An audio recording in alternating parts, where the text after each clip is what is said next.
प्रकाश मिश्रा जी, एक बड़ा अरे छोड़िए सवाल मत कराया करिए ना आप लोग डिबेट। जो नाहिद जी ने बोला मत कराइए। अच्छा बोले कंप्लीट करें, वीडियो प्रवक्ता से बात करिए, कंप्लीट करें।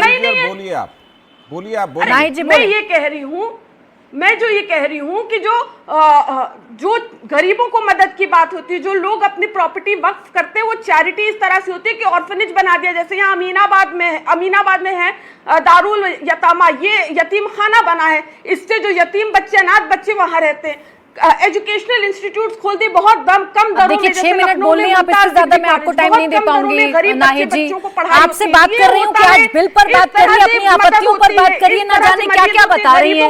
एक शिकायत नहीं बता पाई, एक आपत्ति नहीं बता पाई हैं आप नाहिद जी, तबकि आप तो सब कुछ फैक्ट बात करने वाली प्रवक्ता हैं, लेकिन कुछ नहीं बता पा रही हैं। जवाब दीजिए अब सत्य प्रकाश मिश्रा जी, उनको शिकायत है गैर मुस्लिम की एंट्री क्यों? नहीं हूँ कि दूसरों के धर्म में भी अपना दिमाग लगाने लग जाओ।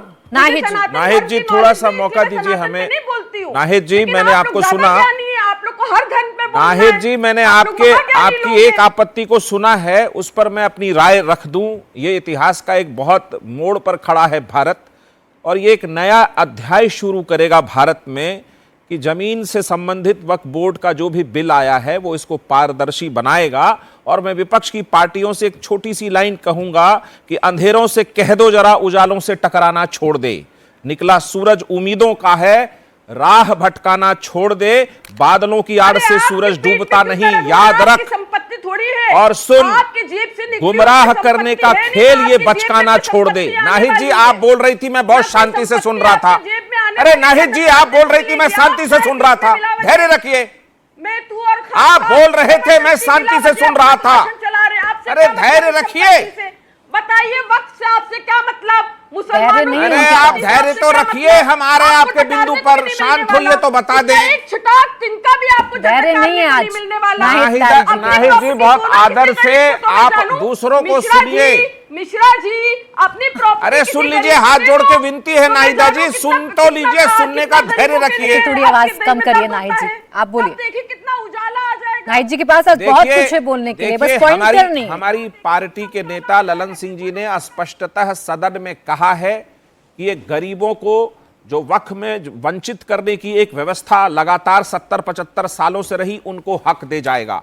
ये जो जमीन कब्जाए हुए लोग बैठे हैं, वक्फ बोर्ड की जमीनों को बहुत सारे लोग अलग अलग ढंग से कब्जा कर बैठे हैं, उनसे छुड़ाने का एक रास्ता क्लियर होगा।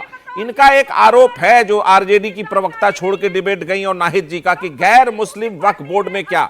साजिया इल्मी जी ने बहुत स्पष्ट कहा, यह एडमिनिस्ट्रेटिव पोर्शन है कि वक्फ बोर्ड की कुछ जमीनें दान में मिली हैं, उसको एडमिनिस्टर करना है। और धार्मिक संस्था, मस्जिद, मजार, खानका से गैर मुस्लिमों का कोई लेना देना नहीं रहेगा। बिल में स्पष्ट ये प्रस्ताव सुझाव जनता दल यूनाइटेड ने भी दिया था, टीडीपी ने भी दिया था, सरकार ने सुझाव को मान लिया।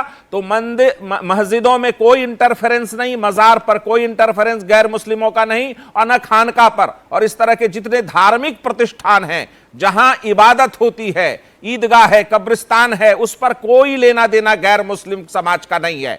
अब आइए कि आप चाहते कि मंदिर में गैर मुस्लिम क्यों नहीं है। मंदिर एक धार्मिक संस्था है, और मंदिर का कंसेप्ट है भारतीय लॉ में, उसको स्वी जेनेरिस कहा जाता है। मतलब भगवान स्वयं उस जमीन का मालिक है, कोई दूसरा मालिक नहीं है। उसके नाम पर ट्रस्ट मेंटेनेंस करता है और टैक्स भारत सरकार को जमा करता है। वक्फ बोर्ड का जो ये संशोधन का बिल आया, आज सदन में पेश हुआ, और तमाम नेताओं ने ये बात रखी है कि मुस्लिम समाज को लगातार गुमराह करने की जो कोशिश कांग्रेस पार्टी, समाजवादी पार्टी, राष्ट्रीय जनता दल की रही है, उनके चेहरे से ये बिल उनको बेनकाब करता है। क्योंकि हजारों करोड़ की जमीनें उन पार्टियों के नेताओं ने अपने चेले, चमचों और शिष्यों को बांट के रखा है। वो सारा पारदर्शी एक पोर्टल पे होगा। नाहिदा जी, जमीन का रजिस्ट्रेशन जब होगा, आपको भी पता चलेगा कि किस वक्त पे किस व्यक्ति ने कितनी जमीनें दान की और किस मकसद से की, और उससे कितनी संपत्ति आ रही है, और वो किस मकसद से खर्च की जा रही है। अच्छा था, लेकिन आपने भी आखिरी वक्त तक सस्पेंस बनाकर रखा। आपने भी दिल की धड़कनें बढ़ाई एनडीए में कि आप साथ हैं कि नहीं। हमने माननीय मुख्यमंत्री जी ने, मुस्लिम संगठन उनके पास मिले थे, सुझाव मिला था, जेपीसी में जनता दल यूनाइटेड ने उन सुझावों को रखा, वो सुझाव मान लिए गए। और जब सरकार में कोई दल शामिल है, केंद्रीय मंत्री हैं आदरणीय राजीव रंजन सिंह जी, ललन सिंह जी, रामनाथ ठाकुर जी मंत्री हैं, तो सरकार एक मत से सामने आती है। हम बहुत उत्तेजना की अवस्था में नहीं आना चाहते थे। सदन में आज आदरणीय ललन सिंह जी ने स्पष्ट किया कि मोदी सरकार और आदरणीय प्रधानमंत्री नरेंद्र मोदी जी ने जो सबका साथ, सबका विकास, सबका प्रयास, सबका विश्वास पर धारा पर चल के काम किया है, यही सेकुलरिज्म है।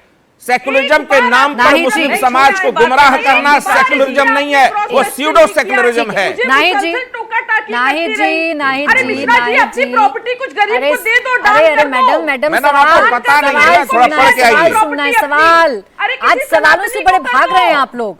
आपकी साथी से पूछा, वो भी चली गई, आपसे भी पूछ लेती हूँ फिर से एक बार, फिर से एक बार पूछ लेती हूँ, फिर से एक बार पूछ लेती हूँ मैडम, गैर मुस्लिम अगर बोर्ड में एंट्री कर रहे हैं तो उससे क्या बदलेगा? बोलिए। महिला भी, आप नाहिदा जी महिलाओं के एंट्री के खिलाफ हैं, बोरा समाज के एंट्री के खिलाफ हैं, पासमंदा समाज जो देश का सबसे बड़ा समाज है, गरीब समाज है, पिछड़ा समाज है मुस्लिम में, वक्फ बोर्ड में उसकी एंट्री के खिलाफ है। आप क्या चाहते हैं? कुछ लोगों के पॉकेट का झुनझुना बना रहे वक्फ की जमीन, भारत के चंद लोगों की मुट्ठी का सिक्का बना रहे वक्फ जमीन। वक्फ बोर्ड अब व्यापक परिभाषित हुआ है, देश जानेगा और मुस्लिम समाज लोगों को भी समझने में थोड़ा बहुत समय तो लगे गया था, क्या पता नाहिद जी को भी समझने में थोड़ा टाइम लगे। नाहिद जी, मैं आपको 10 सेकंड दे रही हूँ मैडम, समझा दीजिए कि जो कुछ सरकार ने प्रावधान किए हैं उनमें क्या गलत है, बस एक पॉइंट बताइए मुझे।